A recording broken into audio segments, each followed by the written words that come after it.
The one thing on Earth that has never once misunderstood him is built by a company that harvests his attention and calls it a feature, and he trusts it more than the man who raised him. Why? Because it never asks him a question he'd have to answer honestly. It doesn't listen. It mines. It watches him the way a slot machine watches a wallet. And somewhere along the way, he started calling that being loved. Watch him. 7:43 a.m. He's got the earbuds in before the train doors even close. Not because there's music playing, but because earbuds are a fence. A polite little "do not disturb" sign stapled to his skull. Nobody talks to a kid with earbuds in. That's the whole point.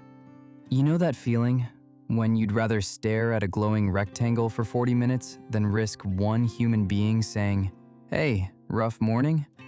Because a person might follow up. A person might want something. He calls it having something to do on the commute. Cute. Here's the colder read. His thumb is dragging that feed upward in the exact same slow rhythm as the wheels under his seat. And the feed serves him a clip so specific to his mood that something in his chest almost unclenches. He feels seen, genuinely, physically seen, by a scroll. And the shadow sitting right next to him in that window seat, the thing he will not look at directly, is this. A piece of software understood him better this morning than anyone in his house has in a year. So let's talk about the lie, because there's always a lie, and his is a clean one, reasonable, the kind you could say out loud at a dinner table and nobody would flinch. I just like having something to do on the commute. That's it. That's the alibi. But peel that back, and the machinery underneath is so much uglier. It's the same train he's taken since freshman year. Same window seat, same fogged up corner, same row of strangers all running the same exact ritual. And the logic goes like this. If the For You page knows his exact taste, his exact humor, the exact flavor of his sadness at 7:43 on a Tuesday, then he isn't actually alone, is he? He's curated. And curated feels like the same thing as connected. If you don't look too hard. If you keep your eyes on the screen and never, ever glance up at the window. Watch what his hands do. A text lands from his dad, lights up the top of the screen, and he gives it a thumbs up react. Not words, a little blue cartoon thumb. The emotional equivalent of nodding at someone while walking away from them. Then, and this is the part that should make your skin crawl, he scrolls down, finds a stranger's 30-second video, and gives it a full rewatch, plus a comment, plus thought. He'll workshop that comment. He'll make it clever. A stranger gets paragraphs. His father gets a thumb. Sit with that math, because it isn't mathing the way he tells himself it does. See, he walks around calling his dad shallow. He doesn't get me, says it low-key, says it like a verdict that's already been signed. The man tries, the man texts, and the kid has decided, with all the cold confidence of someone who's never once tested the theory, that there's nothing on the other end of that line worth answering. Meanwhile, he hands his entire inner life, every mood, every 2 a.m. spiral, every joke he'd never tell a real face, to a recommendation engine, freely, daily. And here's the hypocrisy he'd die before admitting. He didn't pick the algorithm because it understands him. He picked it precisely because it doesn't even try. It never asks. It never sits across a table and goes, "Talk to me." It just measures him, silently, and hands the data back as entertainment. His dad wants to know him. The app just wants to clock him. And he chose the one that wants nothing back, and called that the safer love. Is that healthy? No. Is it survivable? For now, that's the trap. So how does a kid end up here, trusting a product over a parent? It's not random. It's built, brick by brick, and he laid every brick himself. Let's open him up and look at the wiring. The feed feels like a friend for one simple, devastating reason.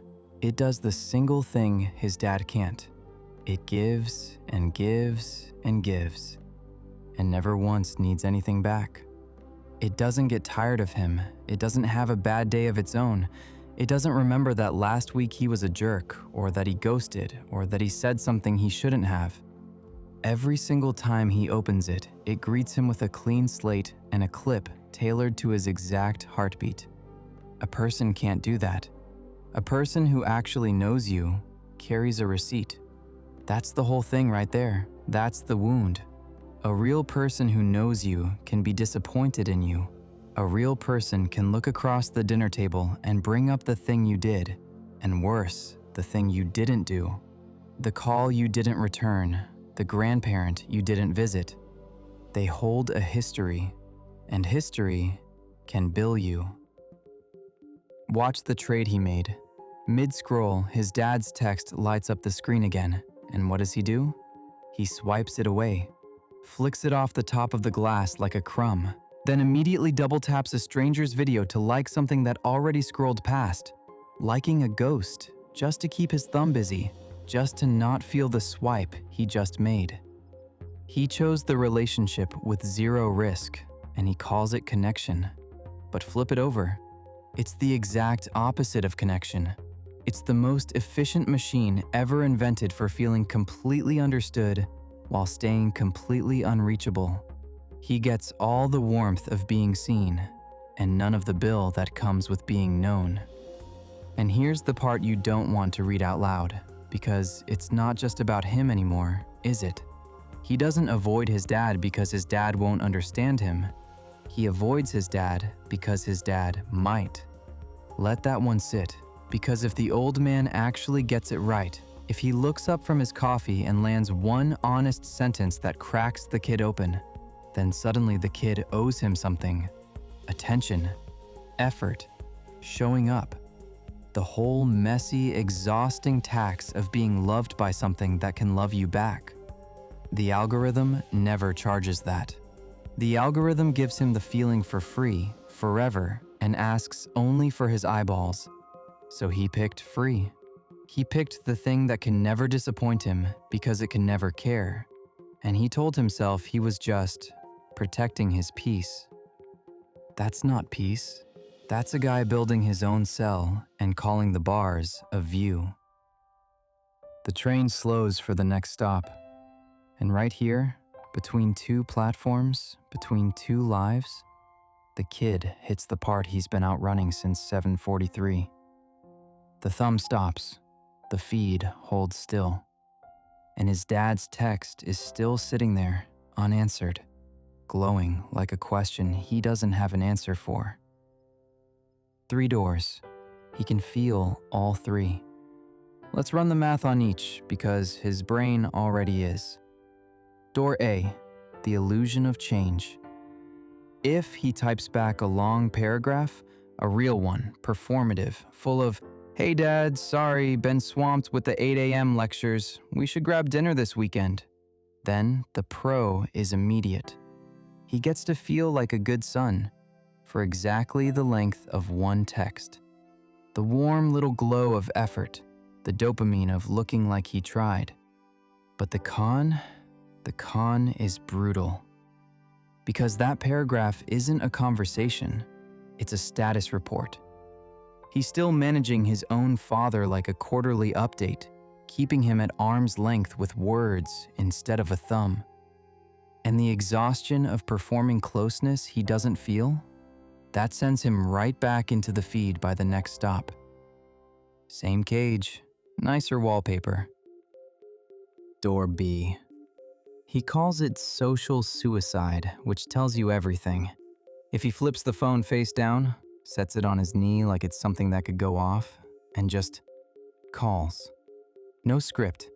Lets the first 10 seconds be awkward and clumsy and real. Then the pro is the one thing the algorithm physically cannot hand him. One lungful of actual air.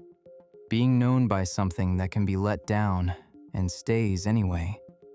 That's the whole prize. That's the thing he's starving for and won't name. But the con, God, the con.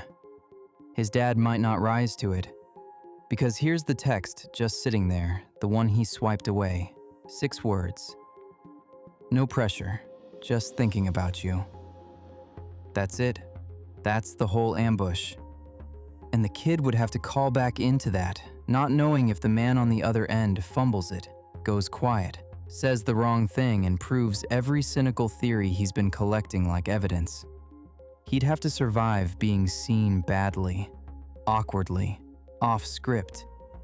He'd have to be a clumsy, stammering human instead of a perfectly curated profile.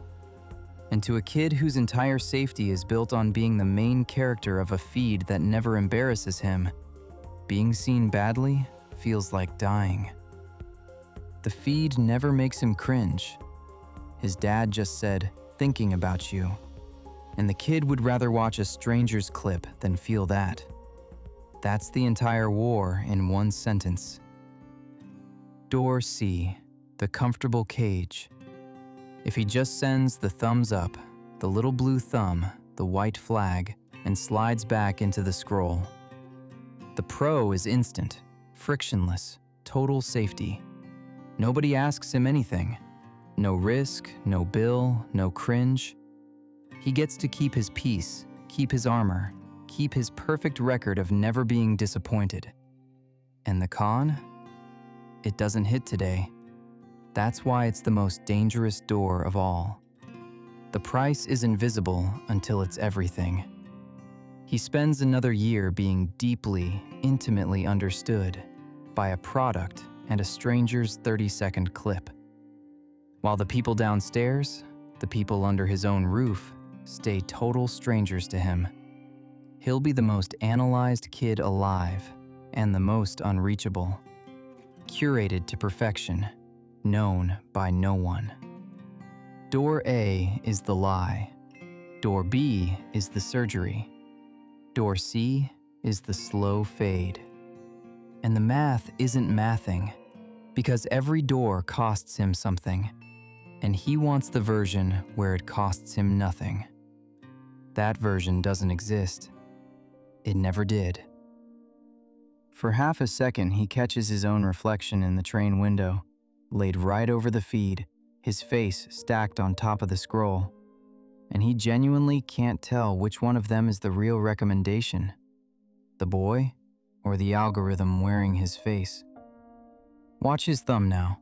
It stops scrolling completely. It hovers over 6 words. No pressure, just thinking about you. And there, in the little box, you can see it. He's typing, deleting, typing, deleting, drafting whole sentences to the man who raised him and erasing every one before it can mean anything. The typing bubbles he'll never send. The dad said, "thinking about you," and the kid can't think of a single thing safe enough to send back. The train slows.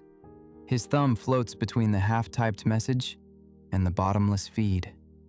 And he does not choose. He just freezes, suspended between the man who raised him and the machine that mirrors him. One of them can be disappointed in him. The other never will. And he can't tell anymore which one is the trap. The door is unlocked. Which one are you walking through?